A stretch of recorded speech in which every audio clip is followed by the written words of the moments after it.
Next question is the diameter of a sphere is increased by 30%. What is the percentage increase in its volume? तो sphere का जो volume होता है that is 4/3 pi r cube. ठीक है, sphere का जो volume होता है 4/3 अपॉन 4/3 पाई आर क्यूब होता है। तो यहाँ पे हमें आर चाहिए, रेडियस चाहिए, तो डायमीटर का कोई यूज ही नहीं है। लेकिन डायमीटर हमें यहाँ पे दे रखा है कि डायमीटर 30% इंक्रीज हो रहा है, तो यहाँ से हमें रेडियस निकालना पड़ेगा, रेडियस की परसेंटेज या फिर रेडियस की रेशियो निकाल लो। तो सबसे पहले अगर डायमीटर पहले 100 था तो वो 130 हो गया। ठीक है, लेकिन रेडियस तो हाफ होता है डायमीटर का, तो रेडियस कैसे आएगा? रेडियस आएगा, ये हो जाएगा 50 और ये आपका कितना हो जाएगा 65। ठीक है, अब यहाँ पे आप रेशियो निकाल लीजिए रेडियस की।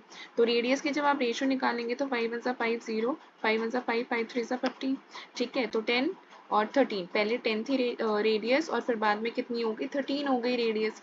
और कितने टाइम्स है R cube means R into R into R, तो 10 13 फिर से आप लिखेंगे 10 13, फिर से आप लिखेंगे 10 13, 3 बार ही लिख लिया। ठीक है, तो अब क्या करेंगे, 10 की पावर क्यूब कितनी होती है 1000 और 13 की पावर क्यूब कितनी होती है, जल्दी बताइए 13 की पावर क्यूब। तो 13 की पावर क्यूब होती है हमारे पास, ये 13 की क्यूब होती है 2197, तो 2197। ठीक है, तो यहाँ से रेशियो कितनी आई हमारे पास, इसे रेज कर देते हैं, रेशियो आई है, यहाँ से रेशियो आई 1000, रेशियो 2197। ठीक है, कितने का इंक्रीमेंट हो रहा है और कितने पर 1000, और हमें परसेंट बताना है तो मल्टीप्लाई 100 से कर देंगे, परसेंटेज आ जाएगी। 20 से 20 कैंसिल हो जाएंगे, आंसर विल बी 119.7।